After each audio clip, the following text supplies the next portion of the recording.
നമ്മളിപ്പോൾ താഴെ ഒരു മീനെ കണ്ടിട്ടുണ്ട്. ഗോൾഡാണ് നിന്ന് കുത്തുന്നത്. അത് രണ്ടാൾ താഴ്ച വെള്ളത്തിലാണ് കുത്തുന്നത്. മരത്തിനോട് ചേർന്ന് നിങ്ങൾക്ക് കണ്ട മനസ്സിലാവും, കുറച്ച് കൊമ്മളകൾ വെള്ള കളർ വന്ന് കിടപ്പുണ്ട്. അത് മീൻ കുത്തിക്കൊണ്ടിരിക്കുന്നതാണ്. കരയോട് ചേർന്ന് ഞാൻ വീശുന്നെങ്കിലും അവിടെ നല്ല താഴ്ചയുള്ള സ്ഥലം കേട്ടോ. തിട്ടിടിഞ്ഞ സൈഡിൽ ഞാൻ വീശുന്നു.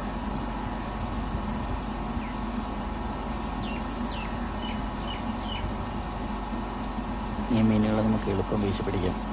കാരണം ഇത് ആഹാരം കഴിക്കുന്ന സമയത്ത് ഇതിൻ്റെ ശ്രദ്ധ വേറെ ഒന്നിനും ഉണ്ടാവില്ല. നമ്മുടെ വല മേളിൽ വന്ന് വീഴുന്നതൊന്നും ശ്രദ്ധിക്കില്ല. അങ്ങനെയാണ് ഞാൻ ഏറ്റവും കൂടുതൽ വീശി പിടിക്കുന്നത്. ആവറേജ് 15 കിലോ വരെ വരുന്നവരെ ഞങ്ങൾ ഈ ഡാമിൽ നിന്ന് കിട്ടിയിട്ടുണ്ട്. കൊല്ലാറുട്ടി ഇപ്പോൾ ഡാം പഠിച്ചായിരുന്നു. ഇടത്തരം മീനുകളാണ് 1 കിലോ സൈസ് വരുന്നവരെ കിട്ടുന്നുള്ളൂ. നമുക്കിവിടെ ഡാമിൽ ആകെ മൊത്തം കിട്ടുന്ന മീനുകൾ എന്ന് പറഞ്ഞാൽ സിലോപ്പി, ഗോൾഡ് ഫിഷ്, കുയിൽ, കട്ട്ല, മൃഗാള്, ചില്ലാങ്കൂരി.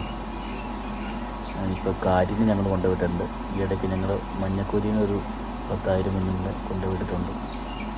ഞങ്ങൾ തന്നെ മീൻ പിടിക്കാൻ പോകുന്നൊരു പൈസ സ്വരൂപിച്ചാണ് കൊണ്ടുപോയിട്ടേക്കുന്നത്. എന്താവും എങ്ങനെയാവും എന്നറിയത്തില്ല. ആലപ്പുഴയിൽ നിന്നാണ് ഞങ്ങൾ എത്തിച്ചേക്കുന്ന മഞ്ഞക്കൂരി കുഞ്ഞുങ്ങളെ. വളർന്നു കിട്ടിയ ഭാഗ്യം.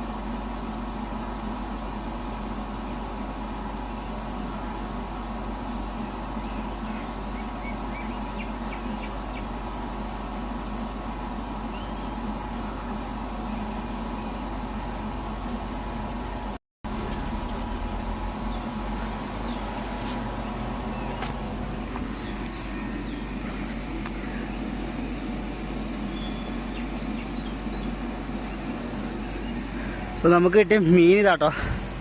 ഇപ്പോൾ ഞാൻ വീശി ലൈവായിട്ട് പിടിച്ചതാണ്. ഒരു 1 കിലോ ഉണ്ടാവുള്ളൂ. 2-3 ഉണ്ടായിരുന്നു. വലേ എനിക്ക് അത്രയും ദൂരത്തേക്ക് വീശാൻ പറ്റില്ല. ഒരു ഓപ്പറേഷൻ കഴിഞ്ഞുകൊണ്ട്, കൈക്കൊരു ഓപ്പറേഷൻ കഴിഞ്ഞാൽ. അതുപോലെ വല അത്രയും വിരിഞ്ഞിട്ടുമില്ലായിരുന്നു. ഇതാട്ടോ മീൻ. നമ്മുടെ വീശികളുടെ പ്രത്യേകത വെച്ചാൽ ഇതുണ്ടല്ലോ, നമ്മൾ ഉണ്ടോ ഈ വീശുവല എന്ന് പറഞ്ഞാൽ 5 വിരൽ വീശുവലയാണ് ഇതിനാണ് വീശുന്നത്. നമ്മളിതിൻ്റെ അടിയിൽ ഉപയോഗിക്കുന്നത് ചങ്ങലയാട്ടോ. തിരയടിച്ച് ഇതുപോലത്തെ ചങ്ങല ഉപയോഗിച്ച് നമ്മൾ വല ഉണ്ടാക്കുന്നത്.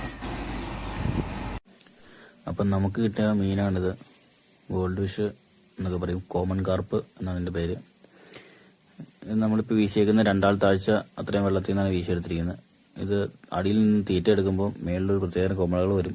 അത് കണ്ടിട്ടാണ് നമ്മൾ വീശുന്നത്. നമ്മൾ 5 താഴ്ച വരെ വെള്ളത്തിൽ വരെ വീശി മീൻ പിടിക്കാറുണ്ട്. അതിൽ കൂടുതലും വീശി പിടിക്കാറുണ്ട്.